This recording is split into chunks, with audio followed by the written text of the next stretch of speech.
बिस्मिल्लाहिर्रहमानिर्रहीम नहमदुहु व नुसल्ली अला रसूलिहिल करीम अम्मा बाद।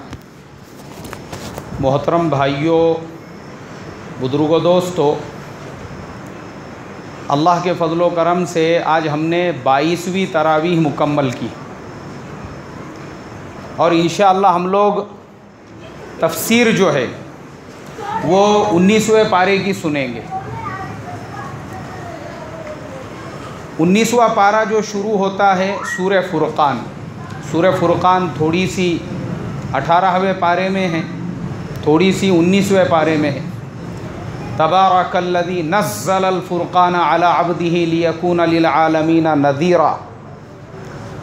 ये जो पूरी सूरत है मेरे मोहतरम बुज़ुर्गों, इसमें अल्लाह तबारक व तआला ने अल्लाह के प्यारे हबीब सल्लल्लाहु अलैहि वसल्लम के मक्का के उन हालात का नक्शा खींचा है, मक्का के उन हालात को बयान किया है जब अल्लाह के नबी सल्लल्लाहु अलैहि वसल्लम लोगों को दावत देने के लिए जाते थे तो मुशरिकीन मक्का वो अल्लाह के नबी को किस किस तरीक़े से टॉर्चर करके आपसे अजीब अजीब तरह के सवालात पूछते थे। माली हाज़ा रसूल याकुलुत तआम व यमशी फ़िल अस्वाक़। ये अपने आप को अल्लाह का नबी कहते हैं। जब ये अल्लाह के नबी है तो इनके साथ कोई बॉडीगार्ड क्यों नहीं है, कोई फ़रिश्ता इनके साथ क्यों नहीं रहता? ये ऐसे कैसे नबी है जो बाज़ारों में घूमते हैं, हमारी तरह से खाते हैं पीते हैं? इस तरीक़े से अल्लाह के नबी सल्लल्लाहु अलैहि वसल्लम का वो लोग मजाक उड़ाया करते थे। मुशरिकीन मक्का का बोलना ये था, अगर ये अल्लाह के नबी और अल्लाह के रसूल है तो एक आधा फ़रिश्ता इनके साथ में होना चाहिए, इनकी हिफाजत के लिए इनका एक आधा बॉडीगार्ड होना चाहिए। ये अगर अल्लाह के नबी है तो ये हमारे जैसा खाते पीते क्यों? इन्होंने खाना पीना नहीं चाहिए, बल्कि बग़ैर ग़िज़ा के अल्लाह ने इनकी ज़रूरतों को पूरा कर देना चाहिए। ये बाज़ारों में क्यों घूमते हैं? इस तरीक़े के सवालात मुशरिकीन मक्का करते थे, इसलिए कि उनके जहन में इस तरह के ख़यालात थे कि नबी है तो उनकी अपनी एक अलग शान होनी चाहिए। और यही हाल मेरे मोहतरम बुज़ुर्गों हमारे आज के ज़माने का भी है। हमारे आज के ज़माने में भी मुसलमानों की सोच, मुसलमानों की थिंकिंग वो ऐसी ही बनी हुई है। हमारे ज़माने में भी हम अल्लाह का वली, अल्लाह का दोस्त और बुज़ुर्ग ऐसे इंसान को ही मानते हैं जिसके साथ में पूरी तरह का ताम झाम हो, दिखावा हो, रियाकारी हो और पूरा शोरूम अच्छी तरह से सजाया गया हो। हमको लगता है कि भाई ऐसा आदमी ही कोई बड़े मकाम वाला और बड़े मर्तबे वाला है। और सादगी अगर है तो हमारे ज़माने में हम लोग सादगी को सलाहियत और सादगी को बुज़ुर्गी और सादगी को लिल्लाहियत की अलामत नहीं समझते।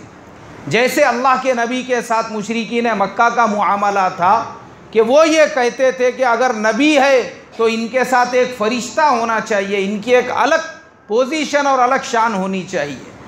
वैसा ही हाल हमारे ज़माने का भी है। हज़रत मौलाना अली मियाँ साहब नदवी रहमतुल्लाह अलैह बहुत बड़े आलिम दीन, पिछले सदी में अपने वक्त के सबसे बड़े आलिम दीन थे हज़रत मौलाना अली मियाँ साहब रहमतुल्लाह अलैह। इस मुल्क के अंदर अल्लाह ने आपसे जो इल्मी काम लिया है वो नाकाबिले बयान है। हज़रत मौलाना सैयद अबुल हसन अली नदवी रहमतुल्लाह अलैह, आपको मौलाना अली मियाँ साहब कहा जाता था। अब देखो, इल्म जो था, इल्म आपके अंदर ऐसा कूट कूट के भरा हुआ था। उनका मकाम और मर्तबा कितना ऊंचा और बड़ा था, जिन लोगों ने उनको देखा है, जो उनकी मजलिस में बैठे हैं और जो उनको जानते हैं, सिर्फ उन्हीं को पता है, बाकी हमारे तुम्हारे जैसे नहीं जान सकते हज़रत मौलाना अली मियाँ साहब का, क्योंकि हमारा एक क़ल्बी ताल्लुक़ था उनसे। हमारी आलिमियत की जो तालीम हुई, बुनियादी पूरी तालीम अरबी सुवम तक, वो नदवतुल उलमा लखनऊ के निसाब पर हुई। वही किताबें हमने बचपन में पढ़ी, अल क़िरातुर राशिदा हिस्सा अव्वल दुवम सुवम, क़ससुन नबीयीन, ये हज़रत मौलाना अली मियाँ साहब रहमतुल्लाह अलैह की किताबें हैं। हज़रत मौलाना अली मियाँ साहब रहमतुल्लाह अलैह को देखने का शर्फ़ भी हासिल हुआ। हमारे बचपन के ज़माने में हमने देखे उनको, हमारे तालिब इल्मी के ज़माने में। अल्लाह तबारक व तआला ने इल्म जैसे आपको अता फरमाया था, सादगी का ये आलम था। जैसे मेरे तुम्हारे जैसा एक आम आदमी होता है, हज़रत मौलाना अली मियाँ साहब रहमतुल्लाह अलैह की शख्सियत भी वैसी ही थी। अब देखो उनके इल्म का मकाम देखो, सऊदी गवर्नमेंट ने उनको शाह फैसल अवार्ड अता फरमाया हज़रत मौलाना अली मियाँ साहब को। कितना बड़ा मकाम होगा। शाह फैसल का जो अवार्ड है जिसको मिलता है, उसको उसके साथ में 1 मिलियन रियाल, यानी अपने इंडिया के हिसाब से वो करोड़ों रुपये होते हैं, वो भी दिए जाते हैं। उनको इतना बड़ा एजाज़, इतना बड़ा इनाम, इतना बड़ा इकराम भी दिया गया। यहाँ तक कि वो पूरे पैसे उन्होंने हिंदुस्तान के गरीब मदरसों पे ख़र्चा कर दिए, अपनी ज़ात पे नहीं ख़र्चा किए। उसके अलावा बैतुल्लाह की एक चाबी, आप सोचो हमारे मुल्क हिंदुस्तान में ऐसी हस्ती गुजरी हुई है, सऊदी गवर्नमेंट ने बैतुल्लाह की एक चाबी हज़रत मौलाना अली मियाँ साहब रहमतुल्लाह अलैह को दी थी कि जब भी हज़रत मौलाना उम्रे के लिए या हज के लिए जाते थे, आपको वो पावर और वो अथॉरिटी थी कि आप बैतुल्लाह का दरवाज़ा खोल के उसके अंदर नमाज़ पढ़ सकते थे। सोचो कितना बड़ा मकाम और मर्तबा हो गया। लेकिन सादगी ज़िंदगी में, सादी सिंपल ज़िंदगी। अब हज़रत मौलाना अली मियाँ साहब रहमतुल्लाह अलैह को एक जगह कॉन्फ्रेंस के अंदर दावत दी गई। कॉन्फ्रेंसों के अंदर बड़े बड़े लोग आते हैं तकरीर करने के लिए और वहाँ पे मकाला पढ़ने के लिए। हज़रत मौलाना अली मियाँ साहब रहमतुल्लाह अलैह भी पहुँचे। अब जब आप स्टेज पर जाने लगे तो लोगों ने आपको रोक दिए।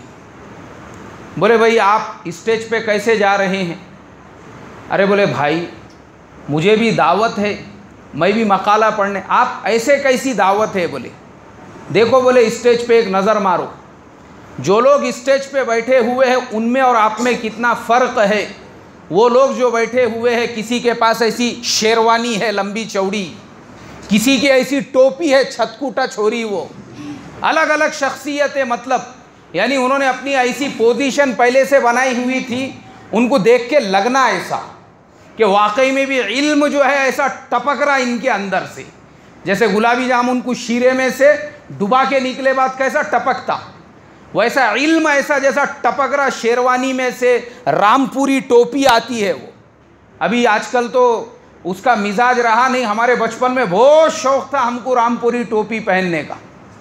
हम रामपुरी टोपी के वास्ते जेब खर्चे के पैसे जमा करके रखते थे, भाई मौलाना अली मियाँ साहब के जैसी अपने को रामपुरी टोपी मंगाने का बोले। तो गलती से हमारे नाना ने एक मर्तबा वो मारवाड़ी लोग जो पहनते वैसी टोपी लेके आ गए। अब महाराष्ट्र में कहाँ से रामपुरी टोपी मिलने वाली है। खैर, तो मौलाना अली मियाँ साहब जो है स्टेज पे रोक दिए उनको।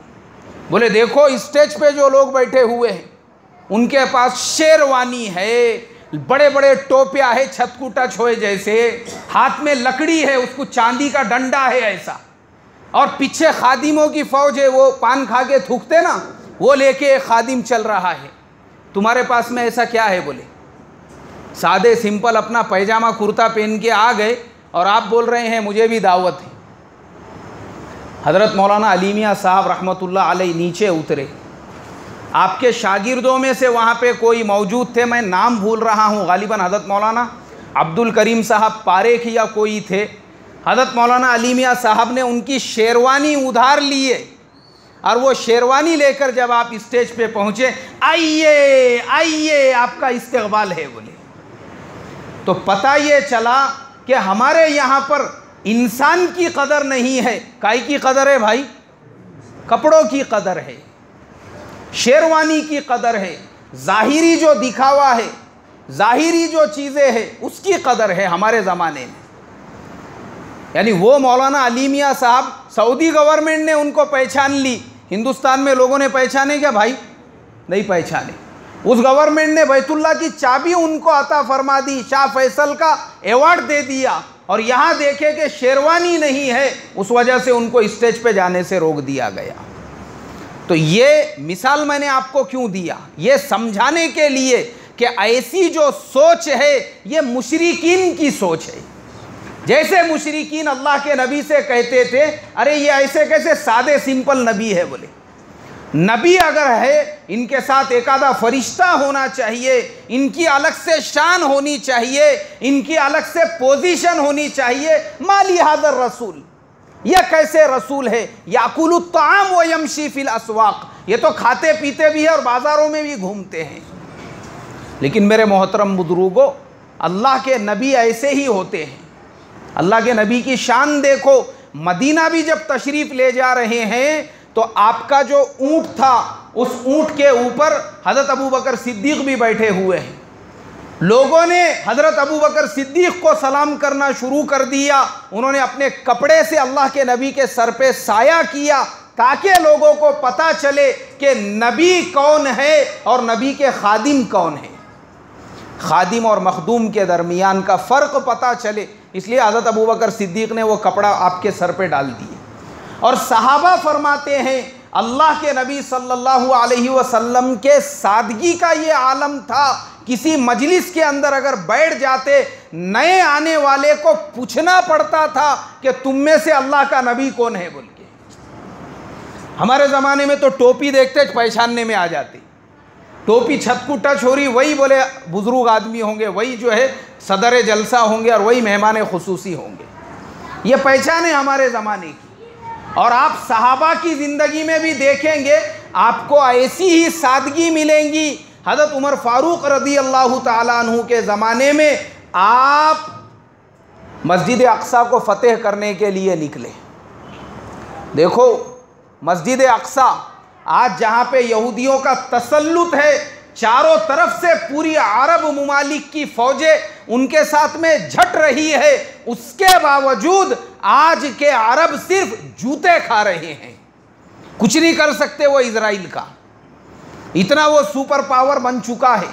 और ये उसके चारों तरफ है, उसने इनको अय्याश बना दिया हुआ है। लेकिन मैं आपको वो तारीख़ बताता हूँ, हज़रत उमर फ़ारूक रज़ी अल्लाह ताला अन्हु की सादगी देखो, आपने बग़ैर फ़ौज के उस मस्जिद अक़सा को फ़तेह कर लिया।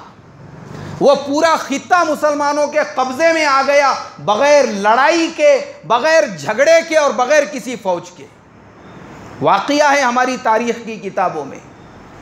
हज़रत उमर फ़ारूक सादगी का ये आलम, रात के वक्त महलों में गश्त किया करते थे, गरीबों की निगहबानी किया करते थे, फाका कशो और भूखों को अपने हाथ से पका के खिलाते थे। हिकायत सहाबा में ये सारे वाक़िया थे। बैतुल मुक़द्दस को फ़तेह करने के लिए निकले, फ़ौज लेकर नहीं निकले, सिर्फ़ अपने एक ग़ुलाम को साथ में लेकर निकले। उनका नाम हज़रत असलम था। सहाबा ने कहा भी कि आप उन यहूदियों के मुल्क में जा रहे हो जो एकदम हाई फाई और स्टैंडर्ड है, इसलिए ये आलीशान जुब्बा पहन कर जाइए और ये आलीशान घोड़े पे बैठ कर जाइए। हज़रत उमर फ़ारूक रज़ी अल्लाह ताला अन्हु ने फरमाया, तुम लोग अभी भी गफलत में पड़े हुए हो। अरे अल्लाह ने हमको जो इज़्ज़तें अता फरमाई है वो इन कपड़ों और सवारियों की वजह से नहीं, बल्कि ईमान की वजह से अता फरमाई है। फरमाया कि मैं वही उमर हूँ।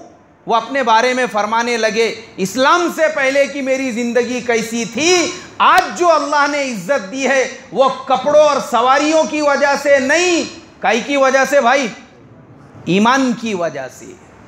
ये ईमान की इज़्ज़त है, ये कपड़े सवारियों की नहीं। बैतुल माल से एक ऊँट लेकर उनके ग़ुलाम हज़रत असलम को साथ में लेकर, देखो 2 ऊँट भी नहीं लिए, एक ही ऊँट और ग़ुलाम को साथ में लेकर निकले। कहाँ से कहाँ का सफ़र हो रहा है और मुल्क शाम जाना है, और मुल्क शाम के बाद जो है वो इज़राइल और फ़लस्तीन का इलाका आता है, उसको फ़तेह करने के लिए। ग़ुलाम के साथ में, देखो ग़ुलामों के साथ में भी बराबरी का मुआमला किया और ये तय हुआ कि आका और ग़ुलाम थोड़े थोड़े दूर तक सवारी पर बैठेंगे।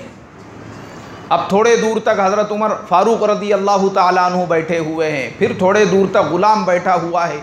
दोनों ऐसा अल्टरनेट करते करते वहाँ तक पहुँच गए।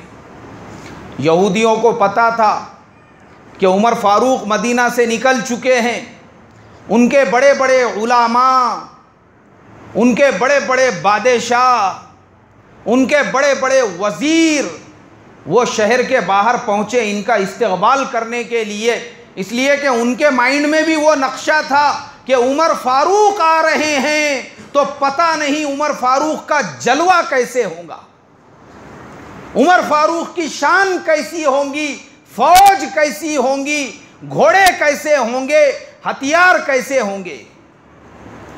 लेकिन लोगों ने जब देखा कि सिर्फ एक ऊंट आ रहा है और एक आदमी ऊंट की नुकैल पकड़ के उसको लेकर आ रहा है,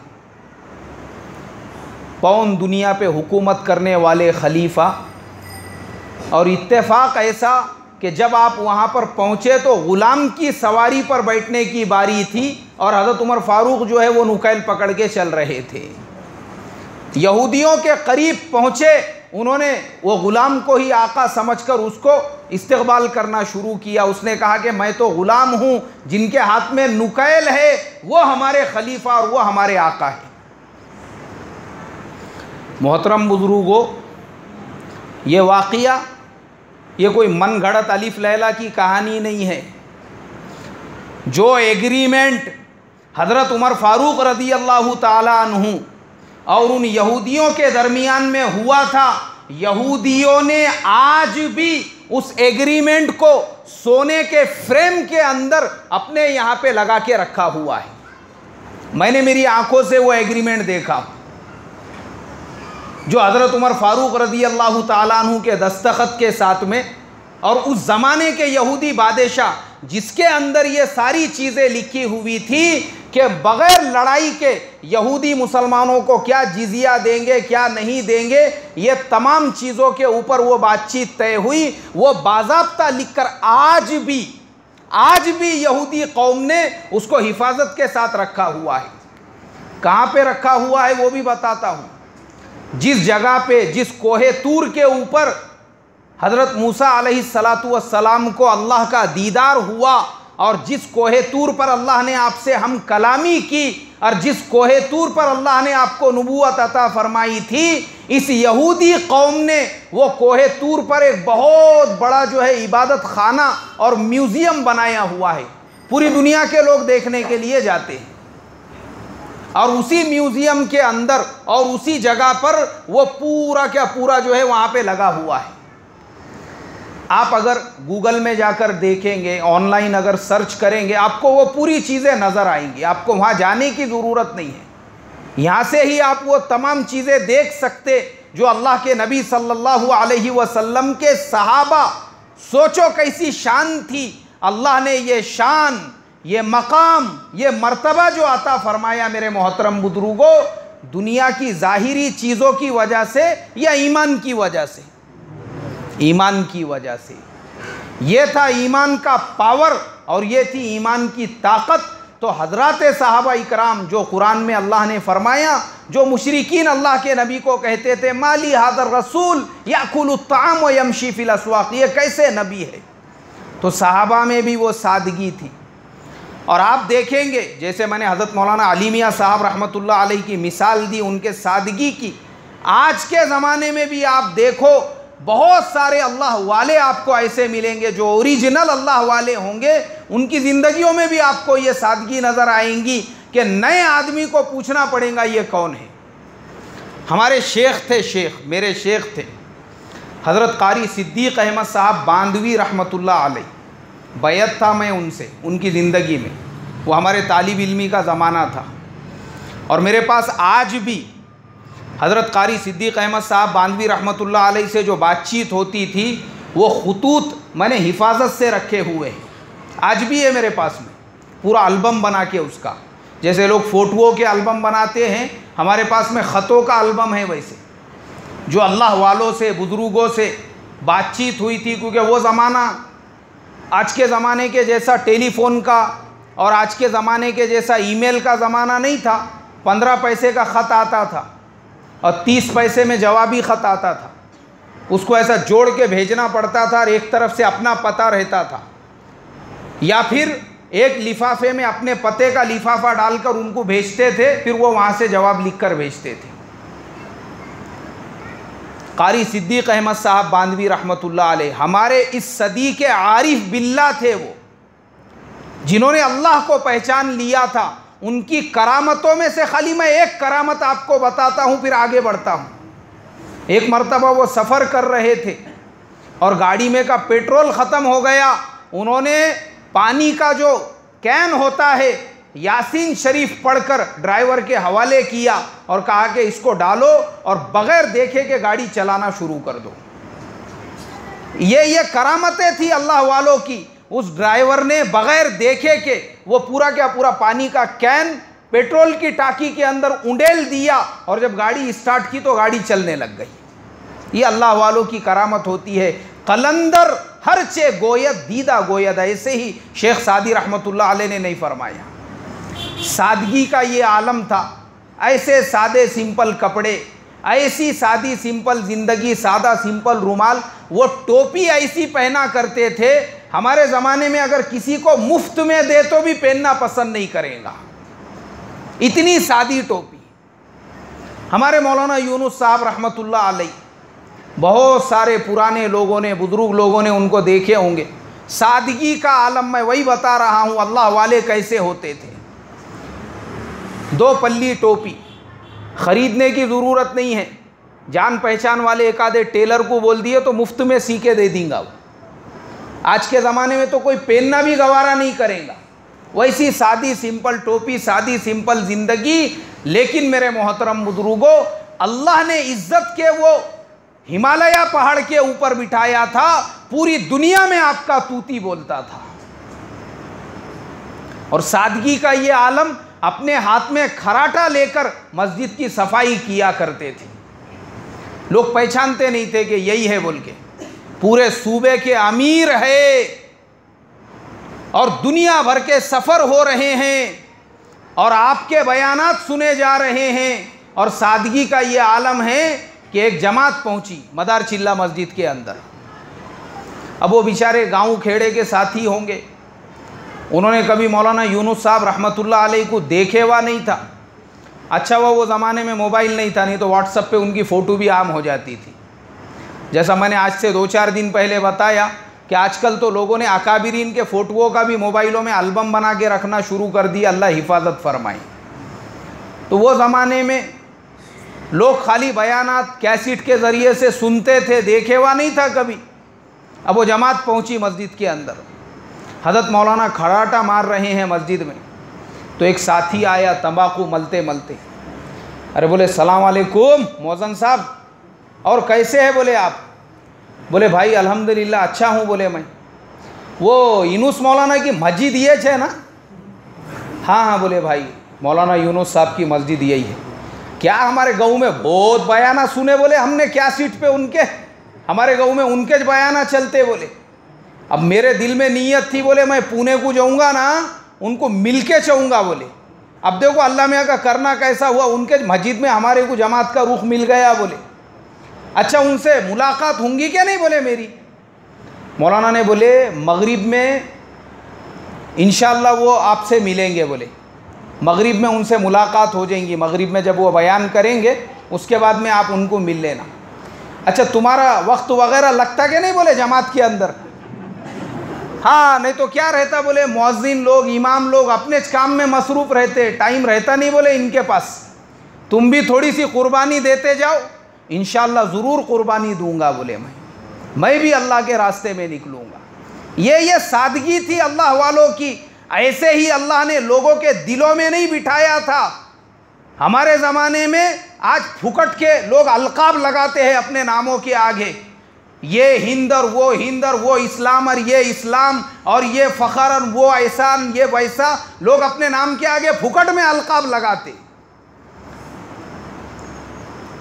लेकिन हमारे मौलाना यूनुस साहब रहमतुल्लाह अलैह के नाम के आगे कोई लक़ब नहीं रहता था। लेकिन हुकूमत कहाँ पर होती थी भाई? दिलों का बादशाह अल्लाह ने बनाया था। मगरिब बाद में जब आप बयान करने के लिए बैठे, वो साथी ने देखा, उसने बोला यार ये दोपहर में जो हज़रत खराटा मार रहे थे उनके जैसी दिख रहे बोले ये।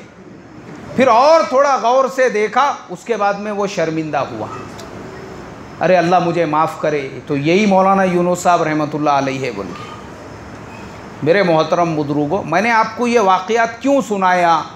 ये बताने के वास्ते सुनाया कि याद रखो, लोगों को कपड़ों से, शेरवानियों से, टोपियों से, लिबासों से मत पहचानो। ये शेरवानियाँ, ये लिबास, ये टोपियाँ, ये ज़ाहिरी चीज़ें अल्लाह के नज़दीक कुर्ब की और इल्म के सलाहियतों की निशानियाँ नहीं है, बल्कि अल्लाह के नबी की वो सुन्नत सादगी वाली। कौन सी सुन्नत भाई? सादगी के साथ आपकी नबूवत का ज़माना गुजरा, सहाबा ने सादगी के साथ मस्जिद अक़सा को अपने कब्ज़े में ले लिया, और ये अल्लाह वाले सादगी के साथ अल्लाह ने आज भी उनको जो है दिलों के अंदर बिठाया हुआ है। उसके बाद हम आगे बढ़ते हैं, सूरे फुरक़ान ख़त्म होती है। अब उसके बाद सूरे शुअरा, एक आयत उसकी मैं थोड़ी सी तशरीह कर दूंगा। फरमाया वश्शुअराउ यत्तबिउहुमुल गावून, ये जो गुमराह लोग होते हैं वो शायरों की ताबेदारी करते हैं। शायरों की ताबेदारी क्यों बयान की? अल्लाह के नबी के ज़माने में जो शायर होते थे वो लोगों को लड़ाने का, लोगों को भड़काने का और आपस में झगड़े लगाने का काम करते थे। किस तरीक़े से? जैसा मैंने इससे पहले किसी पारे की तफसीर में बताया था, अभी मुझे भी याद नहीं आ रहा है वो किस पारे की तफसीर थी, कि अंसारे मदीना की मजलिस में जाकर एक शायर ने औस और खजरज को लड़ाने के वास्ते उनके दरमियान में कसीदे पढ़ना शुरू कर दिए, और यहाँ तक कि औस और खजरज दोनों से एक दूसरे से कहने लगे, अरे बोले इस्लाम से पहले हमारे दरमियान में बहुत जंगें होती थी, एक ज़माना हो गया आपस में लड़कर, चलो मैदान में जाके अभी और लड़ेंगे बोले आपस में। और एक दूसरे के सामने लड़ने के लिए और जंग करने के लिए खड़े हो गए। अल्लाह के नबी सल्लल्लाहु अलैहि वसल्लम को जब पता चला तो आप हज़रत सलमान फ़ारसी रज़ी अल्लाह ताला अन्हु और चंद सहाबा को लेकर वहाँ पर पहुँचे और आपने उनको लड़ने से रोक दिया। और मैंने इससे पहले ये भी बताया था कि वो लड़ने वालों में मालिक इब्ने दुख्शम, जो अभी तक मुसलमान नहीं हुए थे, लेकिन वो ये कहते थे कि इस सरजमीन पर मेरे नज़दीक सबसे ज़्यादा मुझे जिससे नफ़रत थी वो अल्लाह के नबी सल्लल्लाहु अलैहि वसल्लम से। लेकिन आपने वहाँ पर पहुँचकर औस और खजरज को लड़ने से रोक दिया, और दोनों को जब आपस में मिला दिया, मैं मुसलमान हो गया, और उसके बाद मेरे नज़रों में जितनी आपकी इज़्ज़त बढ़ गई उतनी किसी की भी इज़्ज़त बाकी नहीं रही। अल्लाह ने नफ़रत को काय में बदल दिया भाई, इज़्ज़त में, मोहब्बत में बदल दिया, आपस में मिलाने की वजह से। तो ये शायर लोग उस ज़माने में इस तरीक़े से लोगों को लड़ाने का, भड़काने का काम करते थे। जब इस्लाम आया फिर बहुत सारे शायर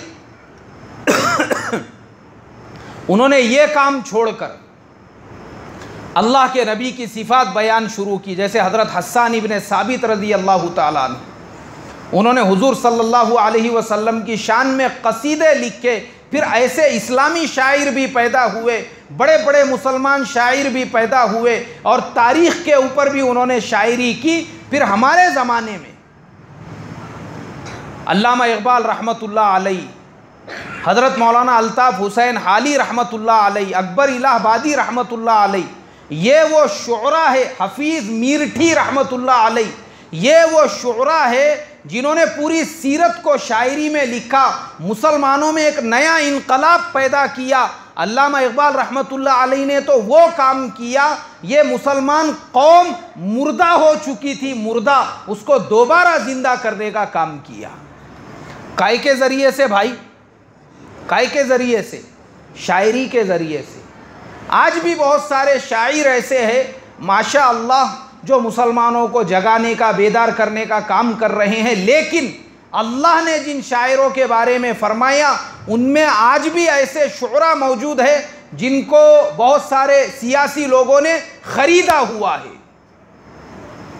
वो आज इस्लाम की और मुसलमानों की तर्जुमानी करना छोड़कर स्टेजों पे खड़े रहकर अपने पार्टियों की, अपने लीडरों की तर्जुमानी में लगे हुए होते हैं।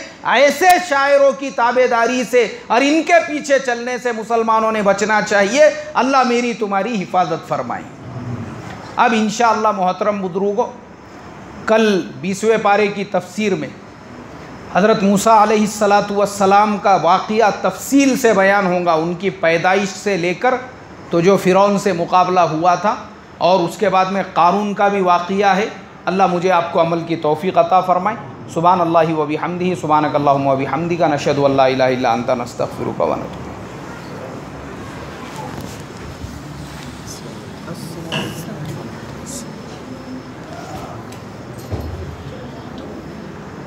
और खैरियत जी, क़ारी सिद्दीक़ साहब का पैर दबाने का हमें माशाअल्लाह माशाअल्लाह। उनके इंतकाल में मैंने मिट्टी भी दी। अच्छा, उनके इंतकाल पे मिट्टी भी दी है आपने, माशाअल्लाह। मुझे जहन में नहीं रहा, मैं बोलने वाला था। हमारे बुज़ुर्ग भी लखनऊ से ताल्लुक़ रखते हैं और हज़रत मौलाना अली मियाँ साहब से काफ़ी करीबी मुलाकातें रही। एक रात बल्कि उनके साथ रहने का मौका भी। माशाअल्लाह माशाअल्लाह माशाअल्लाह, चलो अल्हम्दुलिल्लाह। पानी लो बच्चों।